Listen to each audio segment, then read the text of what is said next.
Since the first television began to illuminate our homes with dancing colors and flickering lights, we have watched, absorbing, studying, imitating.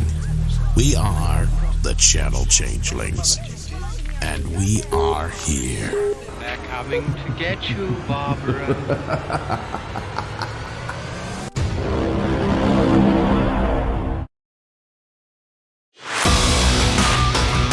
What's it gonna take? A little more than a dance. I just have one question. Would you care to comment about the allegations of drug use that has plagued your time in office? The hell is this?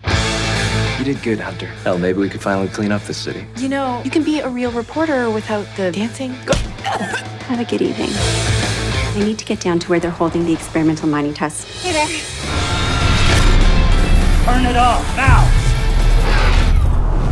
I tried to warn you, but you wouldn't listen.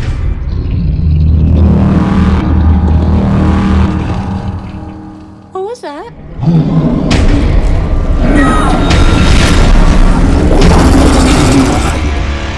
My name's not in the country because my parents were a bunch of hippies. We should find a way out of here. Agreed.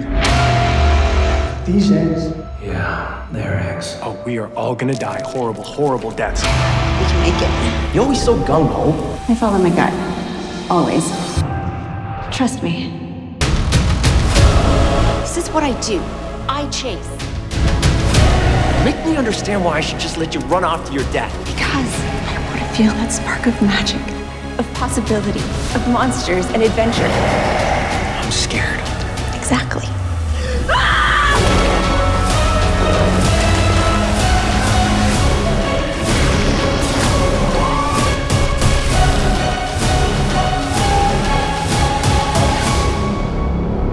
Okay, it was as crazy as it sounds. A giant goddamn octopus. Oh Jesus, I'm shaking. Oh, God, here we go.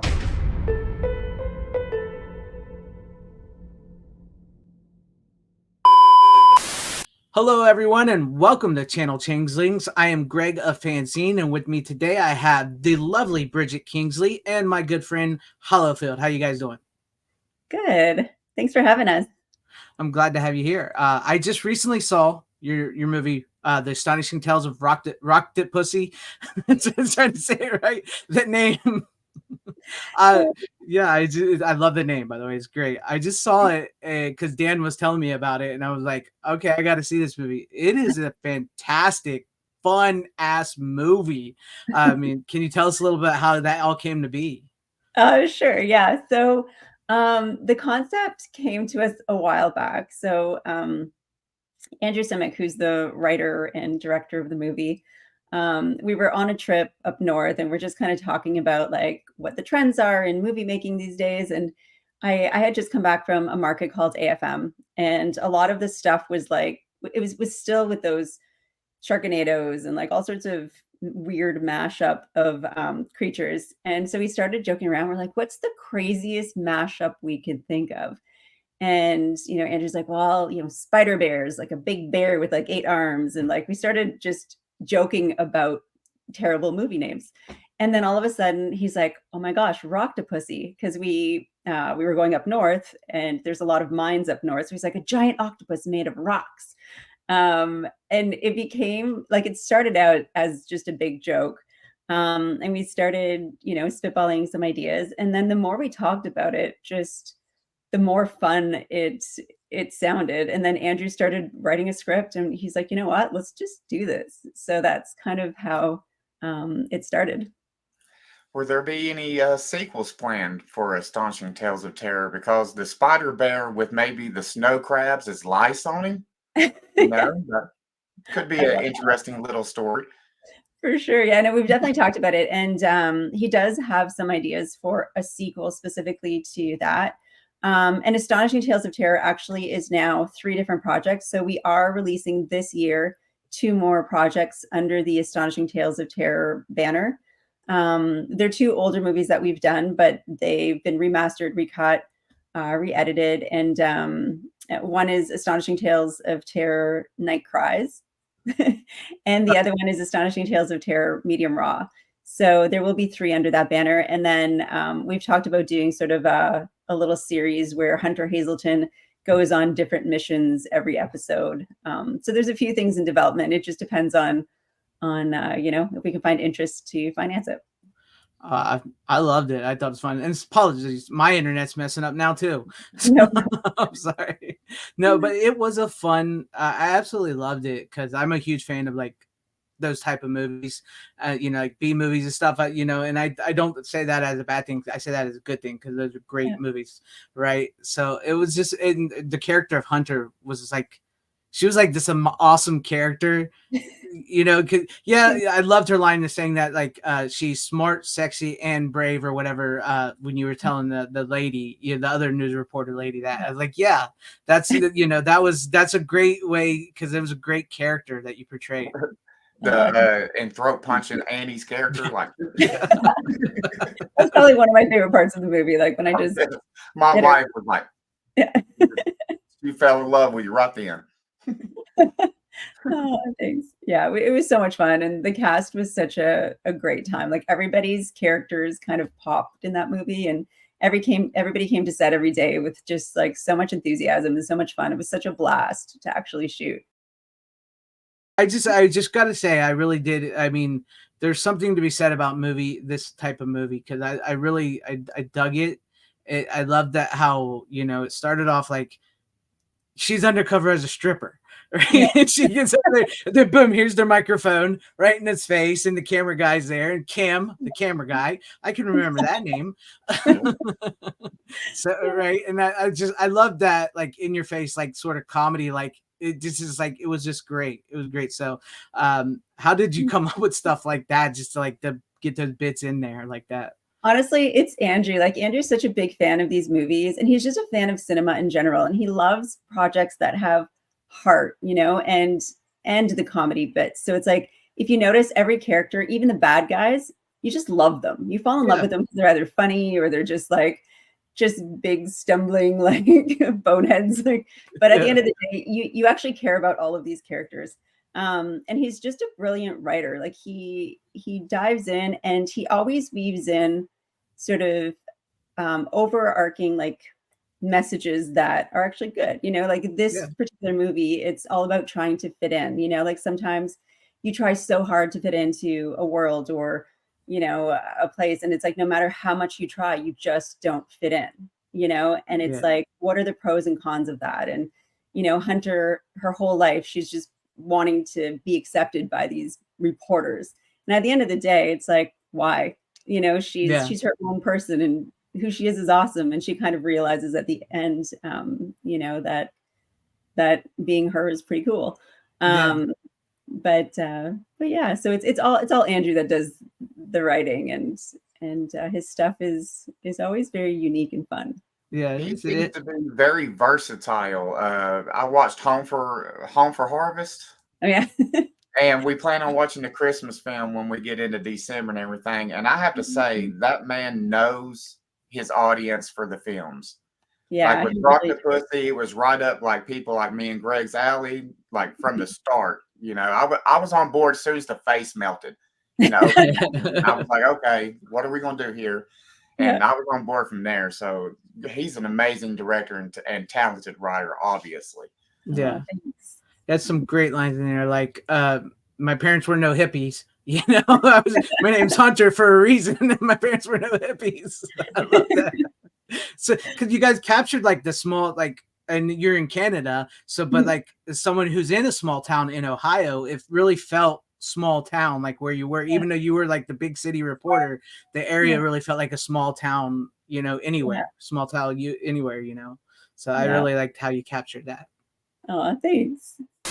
But the scene in the movie, I don't want to give too much spoilers away, but like you're covered in blood, you're naked, right? Yeah. And it's in your head, and like that had to be like an intense scene to film because I'm watching a movie and it's a really intense scene in the movie. Yeah. It's like I was like, well, okay, what's going to happen here? Because like this battle of wits, and you're very vulnerable in the moment because, like I said, you're naked and everything. So how was that to make?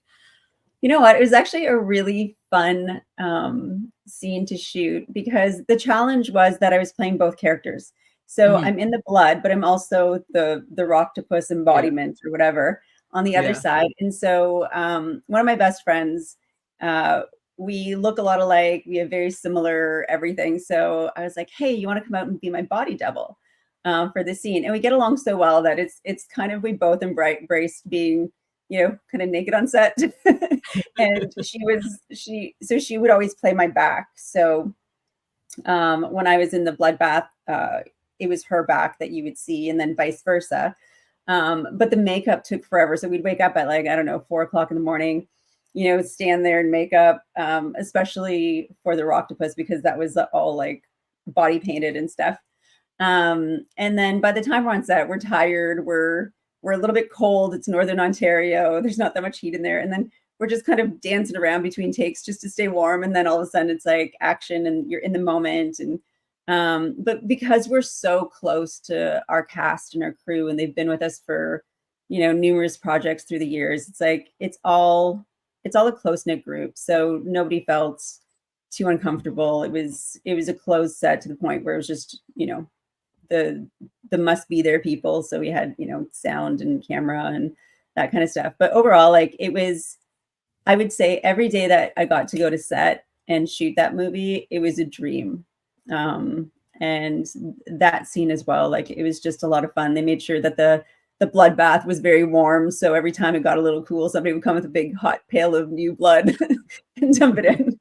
So we just tried to embrace each scene and have a good time. What was Andrew's influences on actually like B movies to create this? Because Gosh, I think like I'm trying to remember the name of the artist, but like there's a specific artist that he just loved that used to make all of those old paintings with the women sort of on thrones and stuff. And he Oh, used to Rossetti. really like Rossetti. what's that? Rossetti, I think is that who you're Yes. talking about? Yeah, yeah, yeah. And he used to love like the magazines with the like that old sort of pulp vibe. Um, and so I think he took a lot of those visuals and he wanted to recreate those looks, like especially like when like the throne room, where he actually built that throne himself. Like he designed it, he carved out the pieces of wood, put it together, painted. He actually by hand did that entire room, like all that set was Andrew that built from scratch. It was just a big studio. Even the water scene where we jump into like the river or whatever. Yeah. That's all Andrew's creativity, and it's all pulled from those old movies that influenced him as a kid and those magazines. And he just wanted to capture the essence. And I think he did a really good job. Like he spent months up north in like a cold studio with a guy named Kelly that he met out there who was like really good at building, and together they just designed each space bit by bit. We filmed that movie over, I want to say, a year and a half or 2 years. And like it probably took 6 months before that to build, just because it was. So we do two things. We do passion projects like Rocktopus, and then we do the Christmas movies that are also really fun to make, but they pay the bills. Like Yeah. if you make your Christmas movies, they have a home, people buy them. The passion projects are a little harder to get out to an audience, right? And so what we would do is we would shoot a Christmas movie, go back to Rocktopus, shoot Home for Harvest, go back to Rocktopus. And so it took many, many months. And the other the scheduling issue was that we had people like Sarah Mittich and Patrick Kwok-Chun who were on Star Trek, and Star Trek had a very, rigid schedule. So it's like they might have 2 days available here and 3 days available there. And we were shooting 4 hours outside of Toronto. So we'd have to kind of find a few days where they can travel, shoot for 2 days, travel them back. And so trying to shoot an entire movie like that gets very, takes time Yeah. and Yeah. a lot of planning. So it definitely, and the other thing is too, we would shoot out a set and then Andrew would have to go and build the next room, because it's like there's only so much space in the studio. So there was the basic setup that was there, but then every once in a while he's like, okay, well now we have to do the pool set, and he'd buy a pool off of some guy on Marketplace and like, build the whole thing.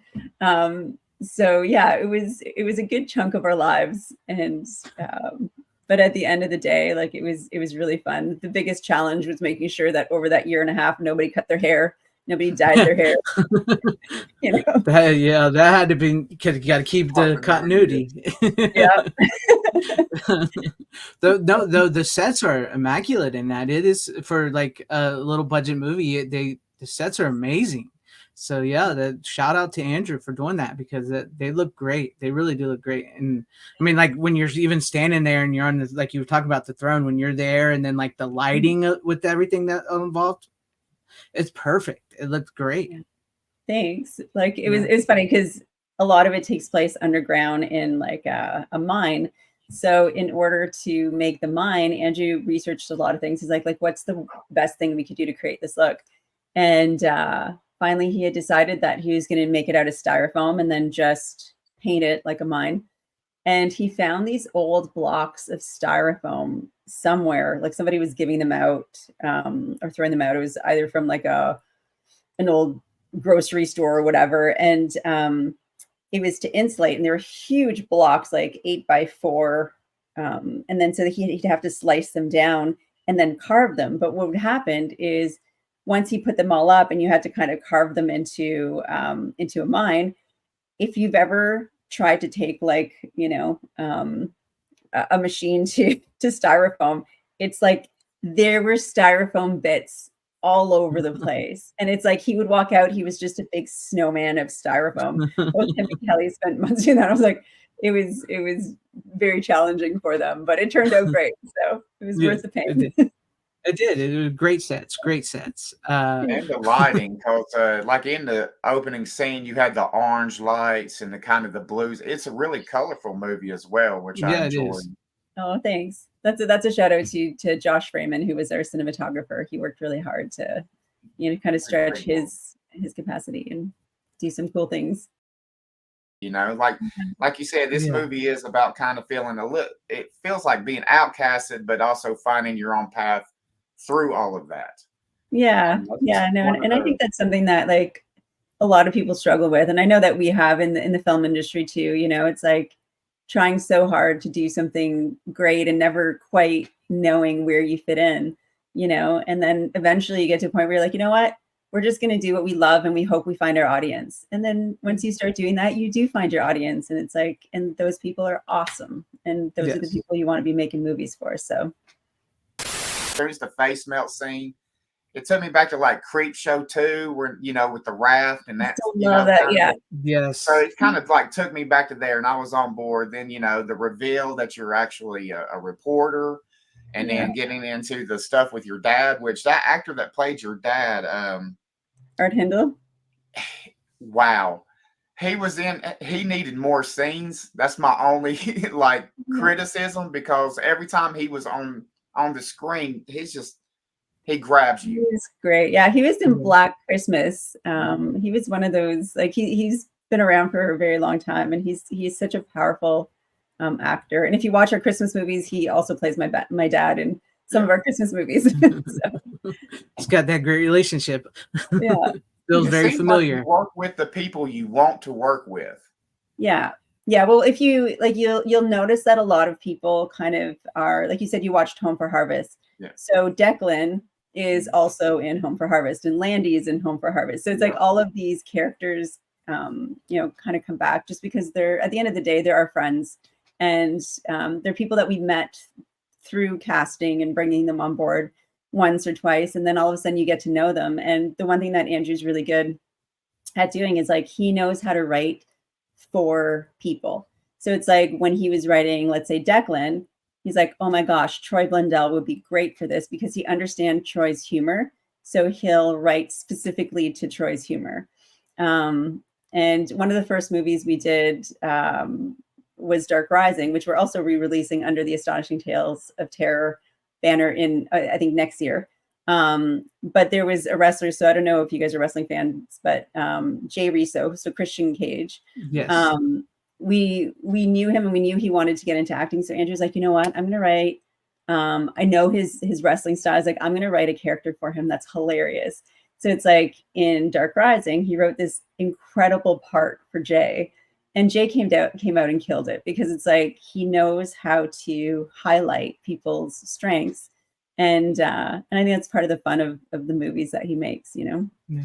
And that is cool. You get to work with. I know his name's Jay, but I know him as Christian. So it was so cool, because I saw that not too long ago, the other day, that you actually did a movie with him, and I was thinking I need to see that one, because I grew up watching him on TV. So that's pretty cool. Well, Yeah. 2 of them are coming out through Astonishing Tales of Terror. So we also did a project called Medium Raw a while ago, which we just recut, remastered, and it's coming out, I want to say, probably before Christmas. And it's got Jay in it as well. So that's cool. Yeah. Cool. Put that on my list. I haven't seen that one yet. Yeah. I mean, it just sounds like to me like you guys are just having fun doing the movies you really, really love. And that's what I like. We are. And even you guys mentioned the title Roctopussy. So the story about that is the title was definitely like one of the first things we came up with, and we were attached to it. And we're at a point in our lives where we're not really willing to compromise the movies that we make, especially the passion projects, just because we're kind of like, you know what, this is what we want to do. And so when it came to releasing the project, we had to deal with a really great US distribution company. We were so excited about it. They had read the script ahead of time. They came on board ahead of time. And then when we finished it and gave it to them, they're like, cool. The only thing that we're afraid of is we need to change the title, because we're afraid that Roctopussy won't get picked up by, like, the bigger outlet, like, streaming places and broadcasters.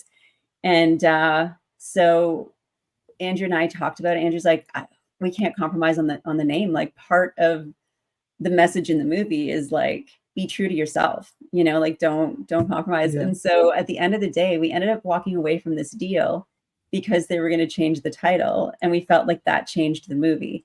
So now that's part of the struggle of trying to find an audience, because we definitely want it out there, but yeah, we definitely we walked away from kind of a big deal for that. That's crazy.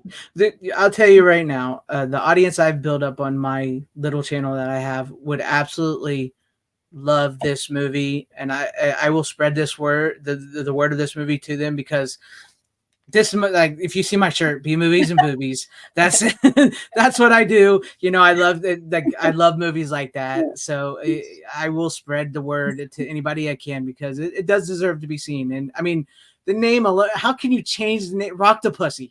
It immediately grabs you. I mean, like, it's so fun. It's like, what does that mean? What is a Roctopussy? What I have to see this movie. Yeah, so it takes you back to like the James Bond and like names like that, like older retro style of naming films and stuff. Yeah, yes. Awesome. Yeah, no, I really appreciate anything you guys can do to spread the word. Like, we'd love for more people to see this movie. It's something that we made with so much passion, and it makes me so happy when people love it or when people watch it. So thank you guys so much for taking the time. Everyone that we've suggested it to so far has truly loved it. Like, they're just like, how did this go over, like, out, like, under the radar with me? Like, this is right up the B movie alley of the audience, like Greg's audience and all my friends. This is just the perfect movie, because there's no flaws in the script either. Like, as you're watching, there's no like anything where you're like, okay, well, they set this world up here and now they just went against it. No, you stay in the world that you built and just let it play. And as you're sitting there watching, you're like, okay, this is great. And then all of a sudden the next thing happens, and then you come out looking like Red Sonja and sword swinging, and we're getting into sword and sorcery. And I'm just, my mom was just like, okay, this might be my favorite movie released in years. Yeah, that makes me so happy. Thank you so much. I mean, the design, like that scene when you got the sword and you're like this, and it's like the big light and everything. That's incredible. And scene. The Canadian flag. Yeah, the Canadian flag. I love that. I love that. That took a lot of takes. And the funny thing is, so we had our director, and he's like, putting smoke and stuff and setting, and all of a sudden I'm like, that's real smoke, guys. I think the set's on fire. So we had to be very careful with those with the smoke in that scene, but it was fun. I mean, it does, like, as the movie progresses, because like you get to know these characters, you're wondering what's go on, and it, like you said, it does make you care for each character in the movie. Even the I can't think of her name right now. You guys mentioned her earlier, like, but she's the bitch. You Yeah. know, even the Oh, bitch man. character, you really like her, even when she's like so good. tying you up on that table, and she's not even had the symbiote thing on her. She's just like, I don't want to die, so she's like tying you up. She's like blending in. Yeah, I'm blending in. It's like I can't hate her for that. It's Oh just my gosh, it was it's so hilarious. hard shooting with her because she's so funny. So Yeah. every scene I had opposite her, every time she did a line, I was like, I had to work so hard at not cracking up because, like, especially that little back shuffle when she's like, Yeah. I was like, oh my god, she was killing me. She's a very talented actress. She's a lot of fun, It was and part of like the influence for that was Charisma Carpenter in Buffy. You know, like that character where it's like Cordelia. or Cordelia, yeah. Yeah. I was like, I loved her. So It was it was a great combative relationship between you. I liked it. It was very funny. You guys had very good chemistry about that. Thanks. As speaking of boobies, not to get too personal, does doing nudity on set bother you any, or are you know? You know what? Not at all. Like the first time that I did it, it was in Night Cries, which is one of the ones that will be released through Astonishing Tales. I remember that was my first time doing nudity on set, but we had hired this other actress that was great. She was on Naked News, and her name was Brandy, and she had come out on set, and she was doing the same. Like we were in the same scene together, and there was something about her that made me so comfortable because it's like, no matter what, like she was just very comfortable naked 100% of the time. So it's like she'd be in the change room or doing her makeup, you know, and like fully just comfortable hanging out with no clothes on. And I was like, how are you so comfortable? I'm like, good for you. Like that's so empowering. And so after being with her for a day or so, you know, my scene came up and I was like, nah, screw it. You know what? I'm just going to embrace it. And then once you do it once, and you realize like, you know, it's just, you just embrace it and it's just fun. It's part of the movie. It's part of the character. It's, you know, there's something, I don't know, there's something freeing about it, I guess. So for Roctopussy, it was one of the first scenes that we shot was sort of that throne scene where the two girls are chained up and like the night comes in. And so there was nudity in that scene. Like we did it once with you know, with the top, and then there's like kind of flashbacks to sort of some nudity in it. And I remember shooting it and I was like, oh, this is like really cool. Like it was fun. The costume was cool. The environment was cool. I was really comfortable with the cast and crews. So it's like, it was just a good time. And the costume design was beautiful as well, like with the like queen garb on the throne and everything like that. And then the I guess the Roctopussy goddess, you know, sneaking in, like doing like great costume design throughout the whole film. Yeah. It was actually Andrew would sketch out, he'd take a piece of paper and he's like, this is kind of what I want. And then I would turn around and, you know, find material or stuff somewhere. And it's like, I actually made all of those costumes from Andrew's sketches. And then I would just try until he was happy with them. And then, yeah. So I mean, it all looked good. It did. It comes together very nicely. So you guys did a fantastic job. I definitely recommend this movie to anybody. I would. It's just a fun watch. It truly is a fun watch. Yeah. So the other two films that are coming out through Astonishing Tales over the next few months is Night Cries and Medium Raw. Without any spoilers, can you give us an idea of what Night Cries is about? Yeah, it's very different than Roctopussy, but it's a very unique film, and it's basically about a man trying to find his wife, sort of in the afterworld. Like it's a psychological thriller. I don't want to give too much away because it really takes you on a crazy ride. But I'll send you guys a trailer because I'm like, anything I say kind of gives away part of the plot. And I saw a little bit of the trailer. I think it was like a a fight scene on a bus. Yes. Maybe? Yeah. And, So and there's it looked like demons, there's it looks talking right up our dolls. alley as well. There, it looked post-apocalyptic. Is it maybe? Kind of. It definitely seems like a post-apocalyptic movie. But the main idea is sort of like everybody thinks as an apocalyptic as the apocalypse being something that affects everybody, but it's sort of like what is someone's personal apocalypse. So it's like, let's say if somebody close to me dies, then my life is never the same. So that's my personal apocalypse. And what happens to that person, and where does that take that person? Like on what journeys, and what are they willing to do to try to I think I saw this trailer. Is it like died of cancer? I don't want to say too much. And Yeah. then, yeah, I saw this trailer. I saw this. Yeah. So all It's that, on yeah, my that looks queue good. on Tubi, but I haven't made it to it because my power and stuff kept going out. You know what? Wait to watch that one until the new version comes out, because it's newly color timed. It's like it's come. We literally just picked it up from the place yesterday. So we have our Blu-rays that just came in yesterday, and we're gonna start selling them online probably in about a month from now. And it's good. It's a really interesting. It's my favorite movie that we've made so far.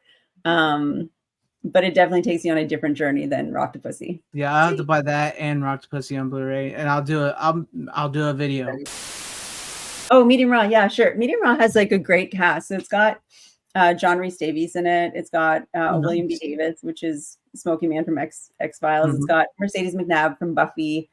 It's got Test from WWE. It was the last movie he made before he passed away. Oh, wow. It's got Christian. It's a crazy cast, but it's basically about a serial killer called the Wolf, and he wears an entire metallic wolf costume with a bear trap. That's his sort of jaw. And most of the movie takes place in an insane asylum. If you can think of like Batman, like Arkham Asylum, where it's like all of these really crazy inmates, and there's a lockdown, and the wolf has been caught, so he's part of that, and all of these inmates are set free for one night in this underground asylum. And there's a few characters that are there, like the doctors. So my character, a cop, a reporter. Like there's different characters that try to survive the night. It's a good movie. Like it was one of our first movies that we've ever done. So there's been a lot of growth since that time, but it's definitely like visiting it back. You're like, oh, that was really ambitious for a first film. It sounds fun. Yes. Sounds like a movie that sounds like right up my alley. And I love the cat. That's another thing I really loved about the style and feel of Rocktopusy. I don't know if that's what you guys were going for, but it feels 90s. And I love that. Right. But it feels original, fresh and new, but it has like that 90s spirit to it. And like, even with the cast, that like takes me back because I watched Buffy. I know Mercedes McNabb. I watched Test and Christian on WWE back in the day. So it's Bigger Smoky Man. I was an X-Files fan. So that just sounds like perfect to me. So what we did was we literally like all our favorite shows, and we're like, okay, we want to work with people that like we've watched and that we love. So it's like we literally went down a list. And back then we didn't know that you couldn't just call up people and made offers. So we just went off and because it was almost like we were so naive that we didn't know any better. So we ended up getting these people because I didn't know we couldn't. You know what I mean? So you just kind of reach out and you're like, hey, this is what I'm doing. Like, what do you want? And they give you a number. You're like, okay, I'll find that money somewhere. And then you turn around and you're like, oh crap, like we need to find this money. And so that movie actually took us many, many years to make because we would shoot and then we'd run out of money and we're like, okay, well, now we need to find more money. So it was definitely a learning experience, but it was fun. And the movie turned out like a wild, exciting, fun ride. So yeah. And that one and the other ones are all coming out on Blu-ray. Is that what you're putting them together on Blu-ray in a month or so? Yeah. So they're both coming out like all before Christmas anyways. Well, I know what I'm getting. Yeah. I'm telling you right now, I'm buying them. Oh, that's awesome.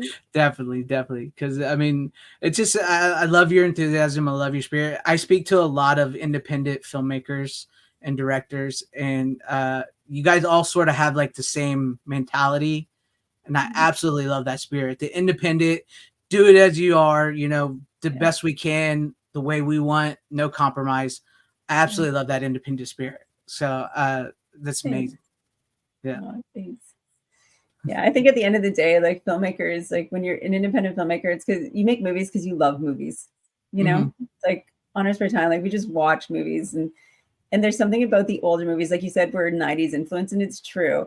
Like we'll watch old movies, and we've been looking at like movies where the scripts are just so great. And back then there was something about the scripts, like they were just well thought out and clever, and there was fun in them, and there was a sense of innocence as well.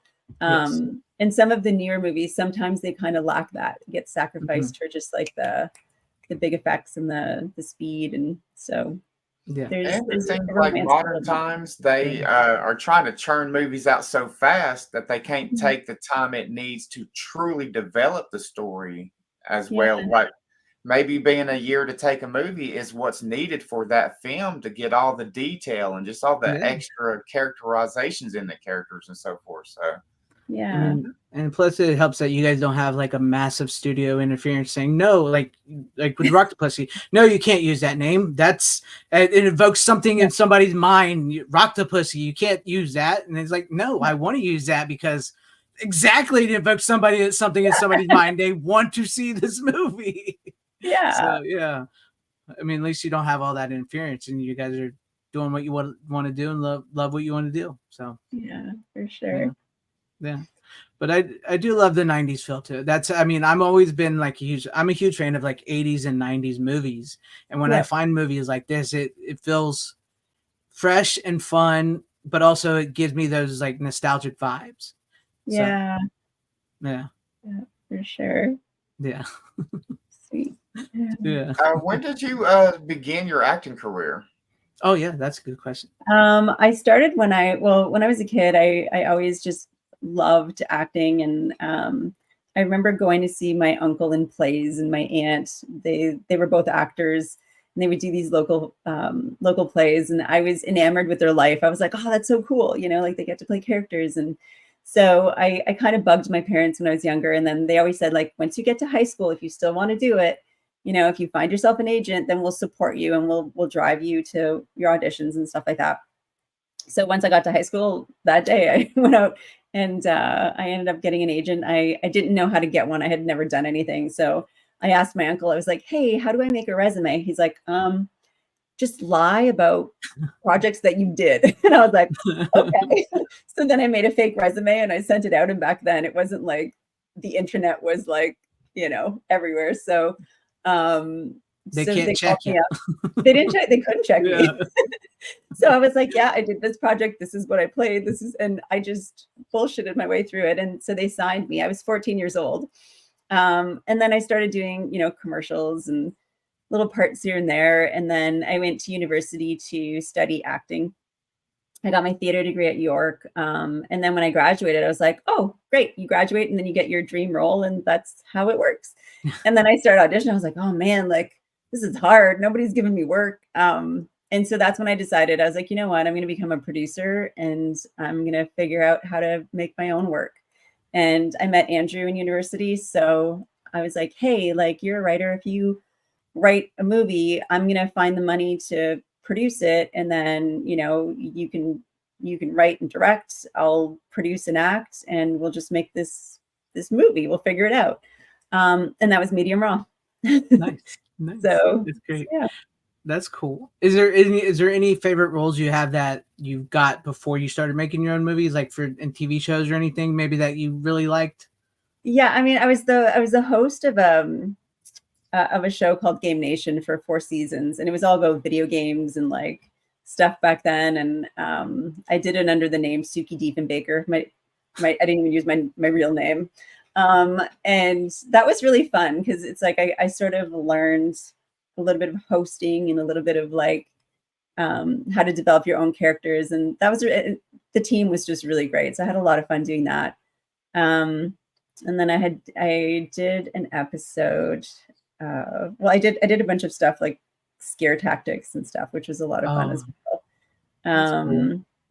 Yeah, did a show for Much Music that was sort of hidden camera style. So we had to convince people that they were, in a situation. And I always really liked doing things like that. So that was a lot of fun too. That's cool. That's cool.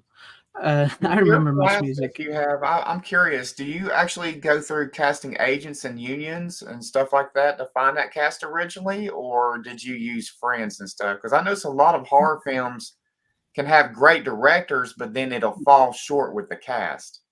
But Yeah, I think your because film didn't. thanks. I think because I was always I was an actor first, and I understood the union and all of that stuff. What I did is I always did our own casting. So I would put out a casting call through the agents, and it was always union. We always went through ACTRA up here, so it would be the equivalent of SAG out there. And we would just do a casting call. So agents would submit a bunch of actors, and I would sit there and I would go through like a million auditions just to find the right people. And then over time, like that's how we found Sarah, who plays Anne, and Annie, and like that's how we found most of the cast that we work with, is just through auditioning them and seeing, what they can do. And then after several projects, they become friends. And then if we think they're really talented, and if they're just like a good person and they're fun to be around, then Andrew tends to start writing for them. And then that's kind of how we've built our little network of people. And we'll still always audition. Like if, we're working on a new project that we're hoping to start shooting next year. It's called Storm Killer, and it's basically a mix of like Fast and Furious meets Twisters. We've got this crazy car decked out in our garage. And for that, it's like we would just do a massive casting call and just see who's out there. Try to find some new talent. And oh, that's cool. Well, I'll tell my friend. Her name's August Kiss. I don't know if you know her. She's up in Canada. She's an actress. I'll tell her about that. Maybe she'll audition or something. She's a great girl. Yeah. Since we're approaching the Halloween season, we are in the Halloween season, what are some of your favorite horror movies you like to watch this time of year? Oh, that's a good question. So I grew up on horror movies. Like when I was 4, 5, 6, 7, 8 years old, like I would literally watch. And back then, my parents were like, it's fine. It's not a problem. The first movie I watched, I think, was Poltergeist. I was probably like 5 or 6, to be honest.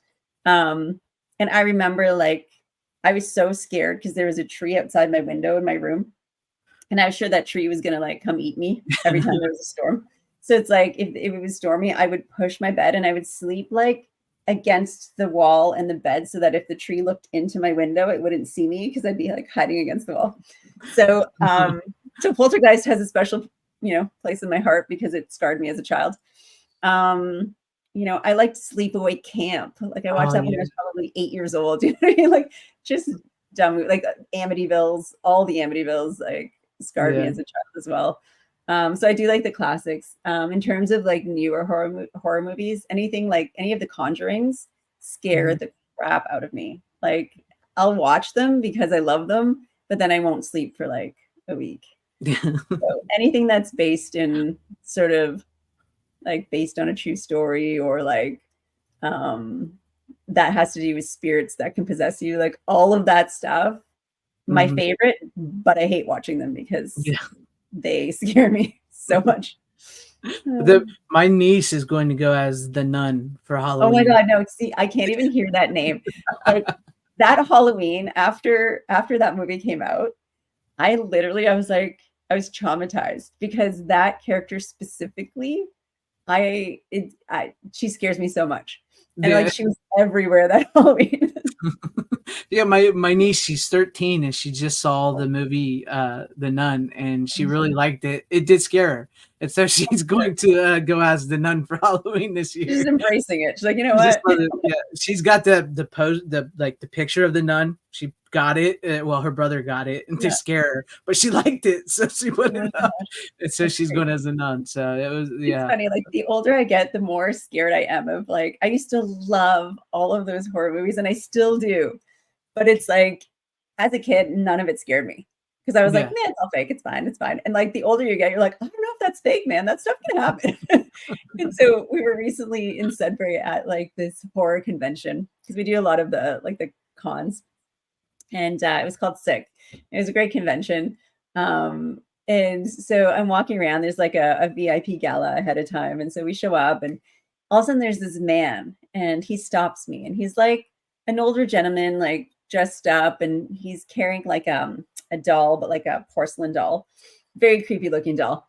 And he's like, excuse me. He's like, can I ask you a question? And I was like, oh, sure. You know, what's up? He's like, I need you to think of a name of somebody that you loved that passed away that you miss.